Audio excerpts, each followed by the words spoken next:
Olá, você está no Eureka na TV. Bem-vindo, bem-vinda, todos aqui junto com a gente para nós conversarmos sobre os mais variados temas, como sempre fazemos. Hoje estou aqui com meu amigão Toniolo, né? Dois historiadores aqui, né? Quando tem dois historiadores, sempre dá encrenca, né? Porque sempre dá história. Sempre dá história, exatamente. E, gente, estejam conosco aí sempre, não esqueçam dos nossos horários, né? Lembrem-se que agora nós estamos em mais um horário, não é apenas das 5h30 às 6 da tarde, nós também estamos agora das 13h30 às 14 horas, tá? Então você tem dois horários durante a semana para estar conosco. E também, se você não conseguiu aquela velha história, você consegue no sábado também, certo? E nós estamos na rádio em que momento, Toniolo? Na Educativa FM 97.1. Nós vamos ao ar 2 vezes ao dia. Entre 10 para as 7 e 7 horas da manhã, e aí reprisa entre 10 para as 11 e 11 horas da noite. Né? Estamos lá no Exatamente. Eureka no rádio. Se você perder o nosso programa aqui de televisão, não conseguiu rever no sábado, vá no nosso canal do YouTube, né? Instituto Educacional Eureka, né? Digitou Educa-me Brasil. Educa-me Brasil. Mas colocou Instituto Educacional Eureka, já vai nos encontrar já lá. aparece. Bom, e hoje nós reservamos para conversar, agora que os vestibulares, de uma certa forma, né, já se encaminharam, já seguiram à frente. Hoje nós separamos um tema bem interessante para a gente conversar e que no nosso Brasil é meio complicado, né? No nosso Brasil, lamentavelmente, é deixado de lado. E do que eu estou falando? Eu estou falando da educação, né? É importante nós pensarmos a educação, né?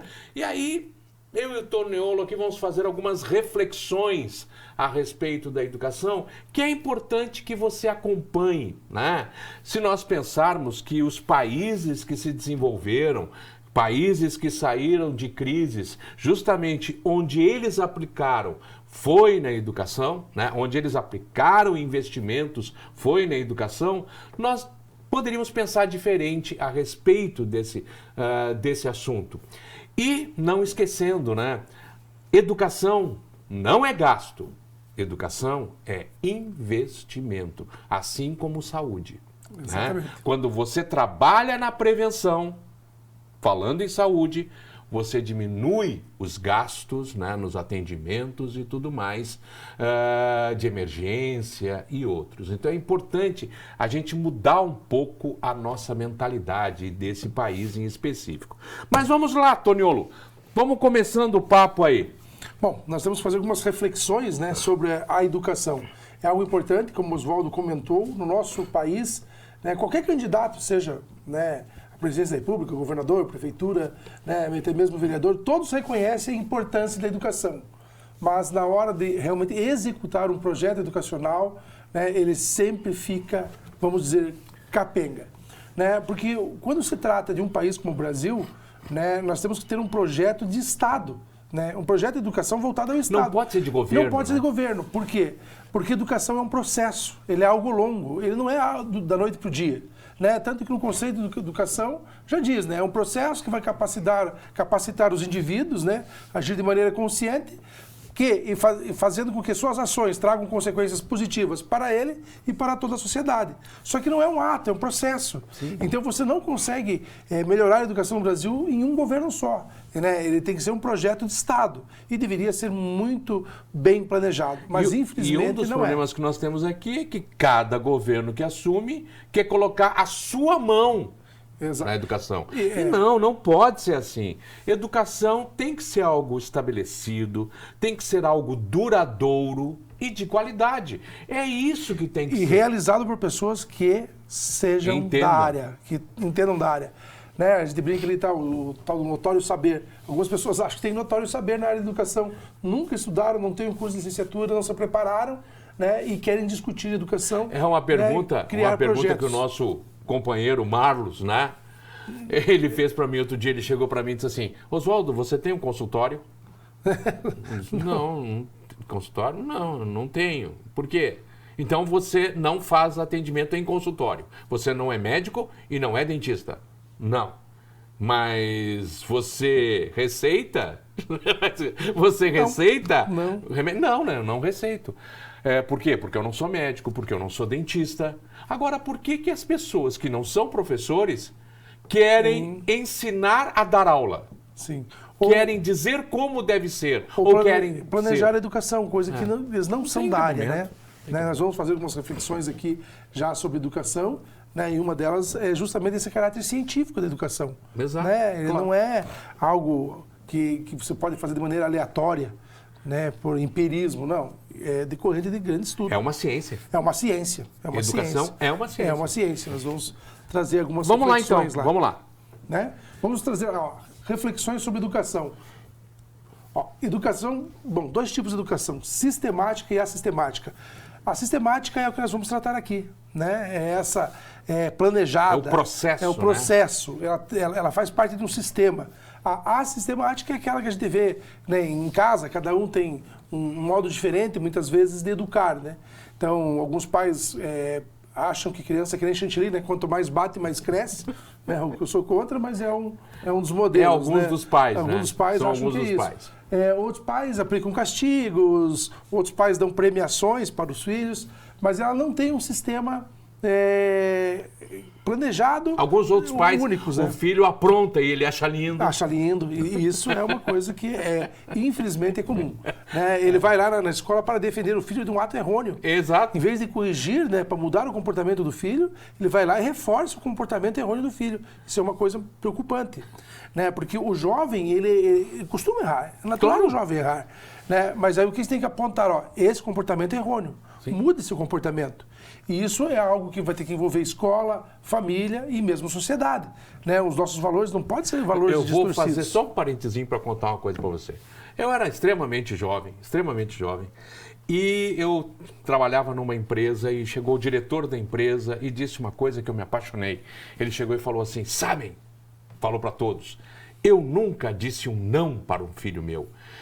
E eu, na minha ignorância da juventude, nossa, que coisa linda, nossa, que legal, bonito isso, né? Nunca disse um não para um filho. Aí eu tive o meu primeiro filho e eu entendi a besteira que ele tinha dito, a idiotice completa. Porque uma das coisas de nós pais, assim como nós professores, é dar o limite.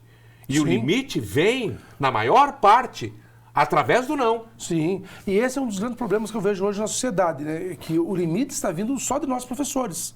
Só nós professores que estão dando limite. O aluno chega para nós na escola sem qualquer tipo de limite. Né? Eu que dirijo uma escola de disciplina militar, muitas vezes acham que lá é reformatório. Né? Olha, meu filho está dando problema, tem como consertar? Eu falo, não, nós vamos trabalhar juntos. Né? Ó, meu filho deu problema, vou trazer para cá. Vamos fazer o melhor, né? Vamos dar o melhor de nós, né, para educar seu filho. Porque uma coisa, nós trabalhamos com educação, a gente tem que ter uma consciência que o maior tesouro que uma pessoa tem, ele não deposita no banco. Ele deposita na escola. Então, eu, como diretor de escola, eu tenho uma responsabilidade muito grande. Isso que você disse eu tô com a maior riqueza que a pessoa tem. Exatamente. Né? Só que, veja, os pais, né, os responsáveis, né, pela criança, eles têm que nos ajudar a cuidar dessa sua riqueza. E não nos passar toda a responsabilidade. Né? Eu digo assim, o meu colégio é um colégio de disciplina militar, não é um reformatório, não é colônia de férias. Então Mas o não é necessário ser dito. Claro. Não tem como. Né? Então eu poderia dizer assim, que a educação, a sistemática, é aquela do cotidiano, aquela do dia a dia, dos pais ali, dos pais, dentro de dos casa, amigos, isso. da família em si, né? Das amizades. Porque, veja, é importante nós entendermos a origem da palavra educar, né? Educare é preparar para o meio, né? Quando você está preparando a pessoa para o meio, que meio? A sociedade em que ele vive, a comunidade em que ele vive, né? O país em que ele vive, a cultura em que ele vive. Exatamente. Né? Porque o ser humano é um ser sociável por natureza. Então, não tem como nós nos isolarmos. E em conviver numa sociedade, você deve conviver sem asperezas, de uma maneira harmônica. Né? É por isso que a gente estuda tanto a questão da ética. Né? O que seria a ética? A ciência do comportamento humano. Sim. Né? Porque nós vivemos em sociedade. Né? E a educação, ela vai nos preparar para viver nessa sociedade. Exatamente. Né? É algo bem Vamos adiante? Vamos adiante? Vamos lá? E depois, aí o próximo slide, educação é uma ciência, né? E olha, ninguém domina e uma ciência não tem achismo, né? Não tem achismo, não é o que eu acho. Né? Igual, às vezes, muitas vezes, os alunos nossos lá da universidade, professor, eu acho isso. Eu digo assim, ó, a ciência não quer saber o que você acha. Né? Ou, às vezes, ele está fazendo uma pesquisa, daí ele chega, mas eu tenho uma conclusão, porque lá perto de casa é assim. Eu falo, não, mas espera aí, é uma referência só. Né? Você não pode... A ciência não trata com apenas disso, um dado. Né? Um dado. Você vai ter que fazer uma pesquisa. E aí o que você acha, a ciência, você tem que comprovar para o meio científico. E ninguém domina uma ciência sem estudo. E muitas vezes o que você acha não se confirma com a ciência. Não se confirma. Não se confirma com a ciência. Existe aquilo que o pessoal chama de viés de confirmação, né? Então ele acredita que algo seja verdadeiro e ele começa a afirmar. Né? Digamos, uma coisa muito comum no viés de confirmação, o cigarro não faz tão mal. Né? Minha avó tem 89 anos e fuma desde os 13, está viva.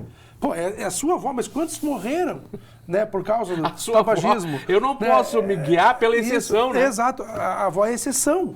Né? Então as pessoas dizem, não, bebida alcoólica não faz mal. Né? As pessoas bebem desde de criança e ainda estão bem. Mas quantos já morreram? Exatamente. Então, é isso que a ciência, né, vai nos respaldar. Só que a pessoa tem um viés de confirmação e ele começa a buscar só a informação tem facilidade em buscar essa exceção, né? Para todos os temas. Sim. Mas veja, mas peraí, o fulano é um caso. O Beltrano é um caso. A grande massa não, a grande maioria não. Mas é aquilo que eu chamo, a pessoa vai buscar o viés da confirmação. É assim, ó, eu estou sempre certo. Então, ó, pode ver, fumar não faz mal, porque tem a minha avó, daí tem o meu vizinho, ele busca 5, 6 ali, mas ele não vai buscar aqueles que morreram por causa disso. Exatamente, exatamente. Vamos adiante lá? Vamos nessa? Vamos mais uma. Bernard Charlot.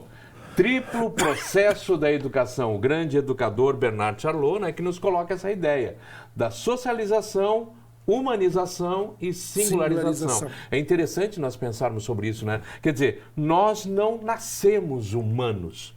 Nós nos tornamos humanos a partir do convívio com outros seres humanos. Exatamente. É interessante nós pensarmos nisso, né? As pessoas mais religiosas, assim, devem, né, entender essa forma, talvez uma coisa não bem correta do que... mas todos nós nascemos filhos de Deus e humanos. Não é quanto a isso que está se falando, mas a natureza nossa, né? Ela se consolida a partir do meio no qual nós estamos. Veja, se um ser humano nasceu, nós pegarmos o nosso filhote e isolarmos ele dos outros seres humanos, ele não aprende a falar. Sim. Capaz de não aprender a andar e não saberá conviver, né, com outros seres humanos. Então, ou seja, eles nascem humanos, mas não se humanizam. Daí você primeiro é humanizado, depois você é socializado dentro de uma determinada cultura, dentro de um determinado meio, uma comunidade, você se torna parte dela.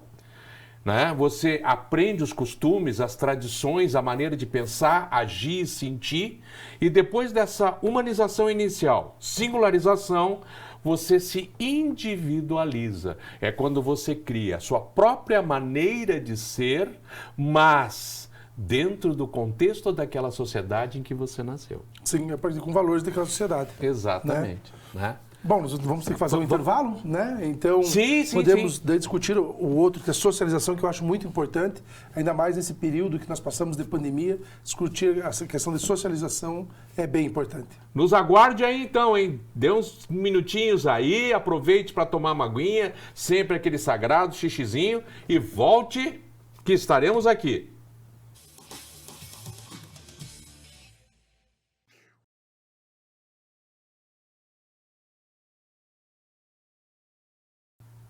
E estamos de volta, viu? Rapidinho voltamos. Você aproveitou para tomar aquela aguinha? Xixizinho deu tempo? Bom, se não deu tempo, agora segura aí. Segura aí. Segura mais 15 minutinhos. Segura mais 15 minutinhos para a gente continuar desenvolvendo esse papo sobre educação. Pensarmos a educação, volto a repetir, é fundamental. Todo país que se dedicou à educação saiu de suas crises e se tornaram grandes países, poderosos países, mas não estou falando nem em poder, eu estou falando em capacidade de desenvolvimento. Essa eu acho que é a ideia melhor. Em qualidade de vida, né? Qualidade de vida para a vida. sua população. Né? Nenhum país se desenvolveu sem educação. Todos os países que se desenvolveram, eles passaram por um sistema educacional rígido, sério, né? Um projeto de educação muito bem estruturado. O que falta aqui no Brasil, né? Se nós pegarmos aí o novo ensino médio 2017... Agora vamos para o novíssimo? Né? Aí já vamos para o novíssimo, mas o novíssimo já está atrasado, aí o novíssimo está fazendo algumas emendas para voltar, mais ou menos o que, aí, em alguns aspectos do novo ensino médio, muito mal planejado, né? As pessoas que estão convivendo com o novo ensino médio sabem, né, qual o prejuízo, né, estão tendo na Temos sua formação. 2 anos pela frente, você que não sabe, temos 2 anos de ponto de interrogação, porque provavelmente esse novíssimo ensino médio só será aprovado para 26. Então nós estamos com 2024, 2025, que as escolas agirão como, né? Que currículos usarão? Qual formato de educação que usarão? E vamos lembrar, de que maneira vão proceder? Utilizar o novo ensino médio que foi praticamente cancelado? O que fazer? Voltar a moldes anteriores? Como faz? E o Enem, o Enem e os diversos vestibulares não mudaram. Eles não se adaptaram ao novo ensino médio. Isso é uma coisa importante para nós sabermos. Claro. Né? Então, ou seja, o aluno que está aí no novo ensino médio, né, são muitos alunos que estão no 2º ano do ensino médio, eles serão prejudicados no ano que vem, porque o modelo do Enem, o modelo dos vestibulares serão o antigo, e eles estão fazendo um modelo novo que, né, já desde que foi lançado o novo ensino médio, nós do Instituto Educacional Eureka fizemos várias críticas, né, e não só crítica pela crítica, a gente entendia a necessidade de uma mudança no ensino médio. Mas da forma que aconteceu, não tinha. E desde o primeiro momento, não tinha lógica. E é importante que você perceba, desde o primeiro momento, nós do Eureka, e não apenas nós, outras pessoas também, mas nós fomos muito em cima disso, a gente disse, esses itinerários de educação formativos, esses itinerários formativos não prepararão para os vestibulares. E nem para a vida. E nem para a vida, né? A gente tem que... Né? E no final das contas, é o que se verificou. Até porque os itinerários, eles foram criados, mas não tem um referencial teórico daquelas disciplinas, né? Porque a ciência tem um objeto de estudo, um corpo teórico e um método, né? E qual é o corpo teórico dessas disciplinas que foram criadas no itinerário? Eram muito soltos, né? O professor tinha que mais ou menos buscar aquilo que ele achava, né, que caberia nos itinerários e aí ir construindo conhecimento. Né? E isso prejudicou bastante. Exatamente. Né? Mas nós estamos falando de educação, Vamos adiante. Que eu falei da educação, né, que o objeto de estudo da educação é o homem. A educação é uma ciência essencialmente humana. E aí que entra lá o tríplice processo, né? Socialização, humanização, singularização. Na verdade, humanização, socialização e singularização. Mas é isso que eu ia falar. Eu coloquei socialização ali antes, né, porque agora, na hora de nós discutirmos, eu queria falar a situação que as crianças viveram na pandemia. Elas claro. Deixaram de socializar. Exato. E isso prejudicou a singularização. É claro que elas já são seres humanos e tal, mas a convivência delas com outros seres humanos foi prejudicada. Algumas pessoas dizem, mas foi 1 ano de pandemia, 2 anos de pandemia. Para uma criança que tem 10 anos de idade, né, 2 anos é 20% da sua vida. Né? É bastante tempo. Né? E outra, a criança tem que conviver com outras crianças. Né? Faz parte do processo de formação para a sociedade. Claro. Por isso eu disse, educação é preparar para o meio. E um dos pontos fundamentais nessa preparação para o meio é o convívio. Sim. O convívio educa. Porque para você agir com liberdade, você tem que conviver com outras liberdades. Claro. Né? Como é que você vai ensinar alguém a agir, né, agir corretamente quando tiver liberdade, se ela nunca teve liberdade? Ou se ela nunca confrontou a liberdade dela com outras liberdades, né? Então, é ali na socialização. E isso, eu coloquei primeiro a socialização justamente para isso. Para a gente ter um foco que essa pandemia, ela prejudicou bastante o caráter educativo. Porque a educação e a preparação para o meio, ela é feita em cima de interdições, né? Aquilo que é permitido e aquilo que é interditado. E isso você aprende no convívio com as outras pessoas. Aquilo que eu posso fazer, aquilo que eu não posso fazer, a noção de limites. Quando eu falo humanização, você torna único, você torna singular, mas é na convivência com os demais. Sim. né? Você consegue ser um indivíduo, né, que convive em sociedade diferente de todos os demais. Você pega a característica de um, pega a característica de outro, né? Nós, professores, né? Nós pegamos muito características de professores que nós tivemos lá no nosso ensino médio, alguma coisa, o estilo, a forma de falar, de se postar em sala, né? Mesmo depois, né, fizemos as graduações, mestrado, pesquisas, mas na hora de executar a aula, a gente sempre lembra daquele professor lá, né, do ensino médio, alguma coisa. Dúvida. Ou seja, não é uma socialização. Os colegas de turma, né? Então, o colégio que eu dirijo é o mesmo espaço que eu estudei quando jovem. Então, eu olho os jovens assim e digo, olha, eu já vivi isso aqui. Eu já estive, eu sentei nessa cadeira que você está sentado aí, né? Eu sei como é aquilo ali, né? Então, eu me tornei quem sou a partir daquele meio. Né? Então, isso é algo importante. Exato, fundamental. Fundamental. E a educação é isso, né? A educação é isso, é essa formação. Porque muitas vezes as pessoas pensam em educação e pensam sala de aula. Sala de aula. Sala de aula. Não. O espaço educativo, ele vai para além da sala de aula. Sim. Né? A sala de aula é espaço pedagógico, mas o espaço educativo vai para além da sala de aula. E a educação nunca acaba, né? A educação nunca acaba e para o ensino sempre há tempo. Né? Então, mas agora eu já passei da idade, não quero mais estudar. Pô, mas você queria fazer um curso lá de filosofia? Vai e faça o curso de filosofia, nunca é tarde. Né? O ensino te proporciona, né, algo novo. Né? Eu sempre conto uma história que nós dávamos aula numa pós-graduação de História do Brasil, na faculdade que eu trabalhava, e aí um senhor nos ligou e disse, olha, eu queria fazer a pós-graduação de História do Brasil. Eu expliquei para ele, na época era monografia. Eu falei, o senhor tem que fazer monografia. Ele falou, monografia eu não vou fazer. Eu falei, mas o senhor não consegue pegar o certificado porque precisa ter o trabalho de conclusão de curso. Ele disse para mim assim, o que eu quero, primeiro, é conviver com pessoas diferentes, né, com pessoas jovens, eu quero conviver, né, com pessoas que estão estudando, que têm muita vida, porque eu gosto disso. Ele tem 75 anos, ele falou, eu gosto disso. E segundo, eu quero aprender, porque quando eu vou à Rua 15, ali na Boca Maldita, eles ficam discutindo a história do Brasil. E eu sinto que eu não conheço bem a história do Brasil. E aí eu tenho que engolir tudo que eles me falam. Então eu vou vir aqui para socializar e para aprender, não para buscar o certificado, porque isso não serve. Parabéns para esse senhor. Parabéns para esse senhor. Claro, né? Ele que não pegou, cabeça, não que pegou mentalidade. Ele não pegou o certificado, mas esteve lá conosco fazendo a pós-graduação. Vamos adiante? Vamos adiante? Vamos lá? Há 3 caminhos...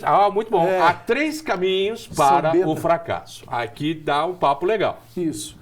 E aqui também, ó, há os 3 caminhos para o fracasso, vamos dizer, os 3 caminhos também para o sucesso. Né? Para o fracasso é não ensinar o que se sabe, não praticar o que se ensina e não perguntar o que se ignora. E para o sucesso é o contrário, é ensinar o que se sabe, praticar o que se ensina e perguntar aquilo que nós ignoramos. Né? Exatamente. Pergunte, né? Sempre a pessoa tem algo para te ensinar. Eu digo que você tem que servir como se fosse uma esponja. Né? Chegou perto da pessoa, suga o que a pessoa tem para você ali, você sempre tem que aprender. Né? Esse monge tibetano, agora ele foi considerado santo, né? O São Beda, ele escreveu, né, esses caminhos, e eu julgo assim, bem importante para quem está nessa área de educação. Não, né? E é uma reflexão, como você disse, é fundamental, é importante, tanto no caminho daquele que não representa o fracasso ou aquele que representa o fracasso. E o caminho é justamente por aí. Você deve ensinar o que você sabe, repassar o conhecimento. E além de repassar conhecimento, não é apenas de uma forma bancária, né? Eu estou depositando o conhecimento, mas a própria construção de conhecimento em si. Sim, né? Mas sabe que as crianças, elas gostam muito de ensinar. Né? Ela quer demonstrar o saber dela. Nenhuma criança quer demonstrar uma ignorância. Ela aprende alguma coisa e chega, tio, pai, olha o que eu aprendi, olha o que eu sei. Né? E é isso que nós devemos incentivar. Sim. Nós não devemos ficar chegando para a criança e tomando a matéria que ela teve no dia. O melhor é você perguntar assim, o que você aprendeu hoje? Né? O que você pode me ensinar? Né? Então, você está no curso de inglês. O que você pode me ensinar de inglês? Eu não sei muito bem inglês. E é bonito o espaço da casa que a criança, e pai e mãe, observe bem isso, que a criança se sente bem para fazer isso, né? Que ela chega e diz, minha professora me ensinou tal coisa, ensinou a gente a fazer isso, ou nós aprendemos a fazer aquilo. Quer dizer, ele traz as experiências da escola, porque tem muitos pais, muitas mães que às vezes, né? Não, agora não posso, depois. Não pode. Não. Até que você não possa. Todos nós trabalhamos, né? Sim, sim. Todos nós trabalhamos. Então a gente sabe que tem momentos que a gente está extremamente ocupado. Mas a gente sabe que às vezes 5 minutinhos para o teu filho vai fazer uma diferença absurda. Mesmo que você tenha que entrar mais 5 minutos na madrugada. Tá? Mas valeu para aquele momento para o teu filho. Porque ele só tem aquele momento. Porque lembre-se, ele está em crescimento. Aquele momento não vai voltar. Aquele momento não vai voltar. Ele foi embora. Não tem como você buscar aquele momento de novo. Mas no dia seguinte eu faço. Será que faz? E será que aquela dúvida ou aquela vontade que ele tinha vai se repetir no dia seguinte, depois que ele recebeu um não ou um deixar de lado? E algo importante que nós temos que realmente também discutirmos é o seguinte. Pela primeira vez na história da humanidade, uma geração mais nova domina um conhecimento maior do que a geração mais velha, que é o caso da tecnologia. Exato. Né? Então, eles dominam muito bem a tecnologia. Que nem aquela propaganda do Rude, né? Eles nasceram bem, bem no meio dessa tecnologia, eles dominam mais do que a gente. O que nós, como pais, como educadores, independente, né, temos que fazer? Temos que demonstrar que valorizar esse conhecimento deles, perguntar o que nós ignoramos para eles, mas nós temos que mostrar que aquilo ali não o qualifica para a ação de toda a vida. Que as nossas experiências valem muito para o futuro dele. E é claro, o jovem sempre uma troca, né? O jovem sempre questionou, né, digamos, a geração que o antecedeu. Agora mais ainda. Mas nós temos que valorizar o nosso conhecimento e demonstrarmos que temos esse conhecimento e que o conhecimento dele é importante. Sim. Mas você lembra dessa propagandinha do Rude que eu estou falando? Não lembro. Então, o pai e a mãe lá, 2 pessoas lá, e eles tentando consertar um aparelho lá, não lembro o que era, acho que era televisão, com controle remoto, não conseguiu. Aí um diz por outro, vamos chamar o Rude. Não, pera um pouquinho. Não, o Rude resolve. E daqui a pouco um dele, então chama o Rude. E o Rude é um molequinho desse tamanho, que sabe mexer com o que eles não sabem mexer. Exatamente. É como reiniciar a máquina, né? Reinicia a máquina vai funcionar. Não tem lógica para nós, que somos mais velhos, né? Mas parece que coisa, vamos reiniciar, tira da tomada, faz alguma coisa, né? Faz parte da vida Exatamente. Deles, né?